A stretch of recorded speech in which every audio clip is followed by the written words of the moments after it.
Bismillahirrahmanirrahim. Assalamualaikum warahmatullahi wabarakatuh. Alhamdulillah wassalatu wassalam ala rasulillah wa ala alihi wa sahbihi wa man walah amma ba'du.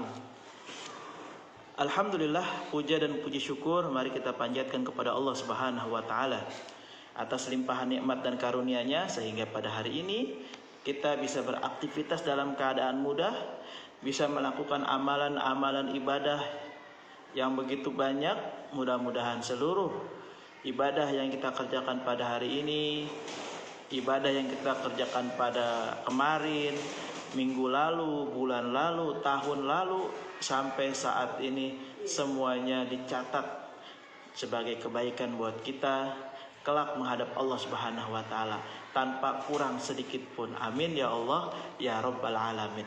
Selanjutnya tak lupa kita bersolawat dan menyanjung suri teladan kita, suri teladan umat manusia dari zaman dahulu, dari sejak Nabi Muhammad lahir sampai nanti hari kiamat, yang menjadi teladan umat yang tidak akan pernah lekang dimakan waktu, tidak pernah rusak dimakan zaman, yakni Nabi besar Muhammad Sallallahu Alaihi Wasallam.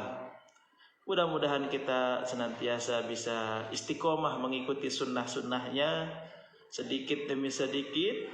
Kemudian juga kita bisa selalu bersolawat kepada beliau sehingga nanti di hari kiamat kita semua layak mendapatkan syafaatul uzma dari Nabi besar Muhammad Sallallahu Alaihi Wasallam. Allahumma salli ala Muhammad wa ali Muhammad. Amin ya Allah ya Rabbal alamin. Pada kesempatan Jumat hari ini kita coba sama-sama sharingkan, kita sama-sama mencari tahu bagaimana korelasinya antara akhlak dengan ilmu.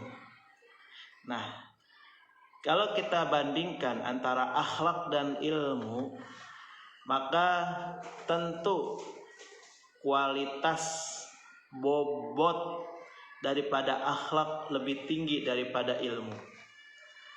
Makanya banyak yang mengatakan belajar adab dulu, belajar akhlak dulu, baru belajar ilmu. Karena apa?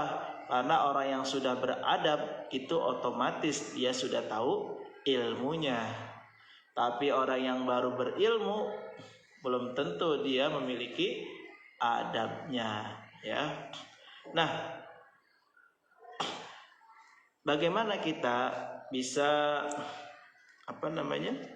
bisa melihat akhlak kita itu sudah baik atau belum?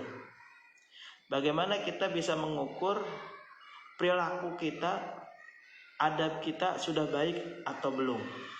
Nah, tentunya ketika kita mau berakhlakul karimah, ketika kita mau menjadi manusia yang beradab, yang tidak boleh kita hilangkan, apalagi kita jauhi, ya, adalah sosok teladan. Nah, sosok teladan dalam akhlakul karimah itu hanya satu yang paling fenomenal, yang paling bombastis, yang paling ideal sepanjang masa. Dari mulai lahir sampai beliau meninggal, itu penuh dengan keteladanan buat kita semua. Karena bagaimanapun, sebagaimana Allah berfirman dalam surah Al-Qalam ayat 4, wa innaka la'ala khuluqin azim, dan sungguh engkau benar-benar berbudi pekerti yang luhur. Nah, ini Allah sendiri yang menyanjung beliau sehingga beliau itu memang betul-betul disiapkan oleh Allah menjadi teladan buat kita. Yang terus kemudian Rasulullah menjelaskan dalam hadisnya, innamal bu'istu liutammima makarimal akhlak. Ya, sesungguhnya aku diutus tidak lain hanya untuk menyempurnakan akhlak. Nah, ada sebuah kisah yang menarik yang bisa kita jadikan pelajaran buat kita. Bagaimana dalam mencari adab, mencari ilmu tentang adab, atau yang akhirnya nanti yang muaranya kita akan berakhlak dengan akhlak yang baik. Bagaimana caranya? Mungkin kisah ini bisa kita jadikan referensi, literasi buat kita. Kisahnya kisahnya itu tentang Imam Syafi'i. Suatu hari ada seseorang yang bertanya kepada Imam Syafi'i, bagaimana perihal besarnya keinginan dan kesungguhan Imam Syafi'i dalam belajar dan memahami adab. Lalu beliau mengatakan, asma'u bil harfi minhu mimma lam asma' fatawaddu a'dha'i anna laha asma'an tatana'amu bih. Ya, ketika aku mendengarkan satu huruf saja, kata Imam Syafi'i, tentang adab atau akhlak yang belum pernah aku dengar sebelumnya, maka aku merasakan seluruh anggota tubuhku menginginkan untuk mempunyai pendengaran, sehingga mereka mendengarnya dan mendapatkan nikmatnya adab, nikmatnya akhlak. Lalu orang itu bertanya lagi, lalu bagaimana keinginanmu mempelajari adab dan akhlak itu? Bagaimana keinginannya? Lalu Imam Syafi'i rahimahullah menjawab, Talabul mar'atil mudillah waladaha walaysa laha ghairuh. Seperti seorang ibu yang sedang mencari putra satu-satunya yang hilang. Jadi Imam Syafi'i itu dalam mencari adab, mencari akhlak itu diumpamakan seperti seorang ibu yang mencari putranya yang hilang, yang mana putranya ini cuma satu-satunya. Betapa semangatnya beliau. Lalu Imam Syafi'i berkata, laisal ilmu ma hufiza, innamal ilmu ma nafa'a. Ilmu itu bukanlah diukur dengan apa yang telah dihafal, tapi diukur dengan apa yang bermanfaat baginya. Nah, di sini kita bisa ambil ibroh ataupun pelajaran bahwa betapa seorang Imam Syafi'i saja itu sangat bersungguh-sungguh dalam mempelajari tentang adab. Bahkan kalau tadi kita lihat analoginya itu seperti seorang ibu yang mencari anaknya yang hilang, yang mana anaknya ini cuma satu-satunya. Bayangkan, mencari anak yang hilang, yang anaknya ini cuma satu-satunya. Betapa ibu ini akan terus mencari dan mencari, terus kemanapun akan dicari. Nah, begitulah gambaran Imam Syafi'i dalam mencari ilmu tentang adab. Nah, bagi kita bagaimana? Tentunya sosok Imam Syafi'i ini bagi kita ya bisa ditiru. Artinya di situ seorang ulama saja begitu luar biasa mencari adab, mencari akhlak. Kenapa kita yang bukan ulama malah semaunya, malah tidak semangat ya? Makanya ayo kita terus belajar sehingga kita menjadi orang-orang yang beradab. Nah, sekarang coba kita cari tahu apa sih yang terjadi kepada orang yang tidak memiliki adab. Nah, orang yang tidak memiliki adab atau ilmunya tidak bermanfaat, biasanya itu tercermin dalam akhlaknya. Akhlaknya itu buruk, perangainya jelek, ya. Salah satu yang bisa kita lihat ini ciri-cirinya bisa merasa dirinya paling benar, tuh.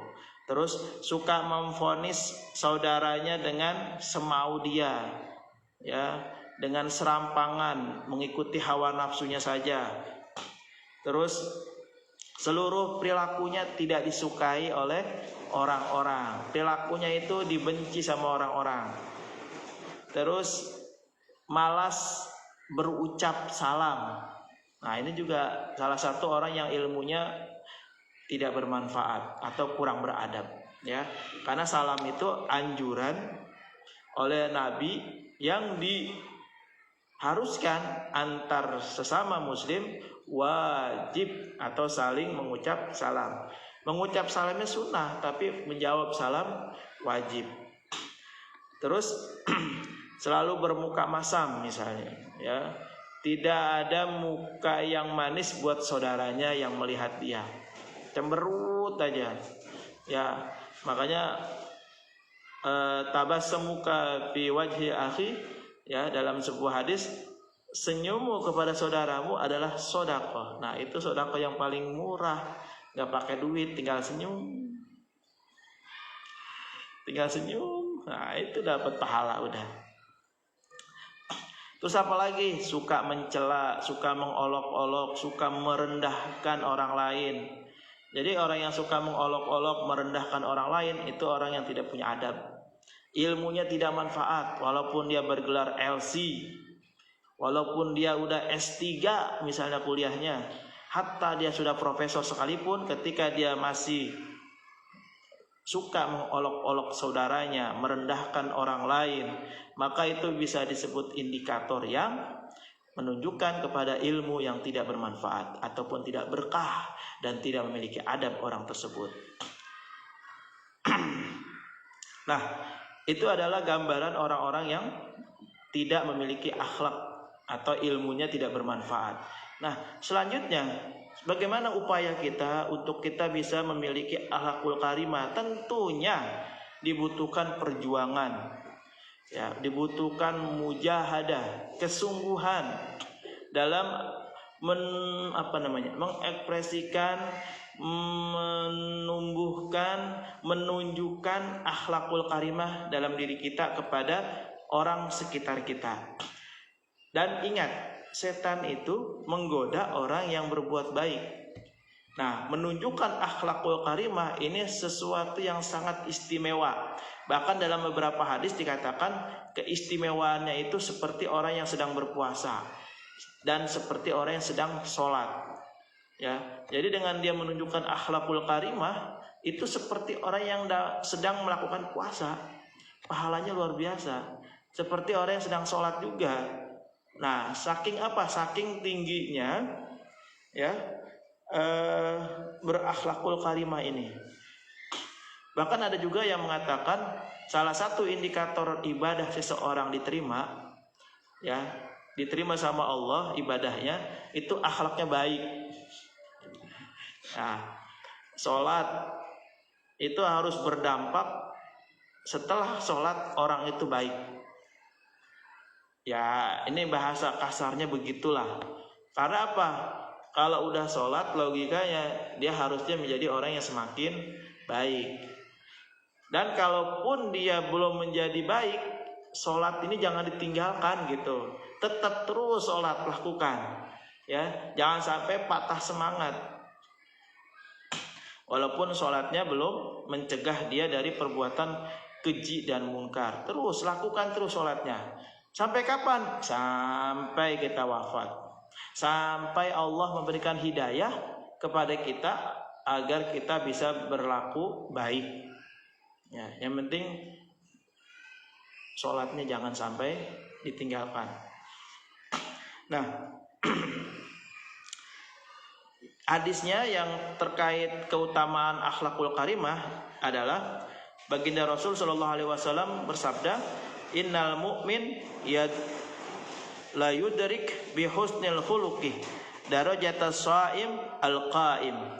Sesungguhnya dengan kemuliaan akhlak seorang mukmin akan mencapai derajat orang yang berpuasa sepanjang tahun dan mendirikan sholat sepanjang tahun. Hadis riwayat Abu Daud. Nah, jadi orang yang berakhlak, ya, orang yang berakhlak dalam bersosial, ya, yang menggunakan akhlaknya dalam bersosialisasi, dalam berinteraksi sosial, maka dia seperti orang yang mencapai derajat puasa sepanjang tahun. sholat sepanjang tahun. Luar biasa, ya. Terus orang yang berakhlak juga salah satu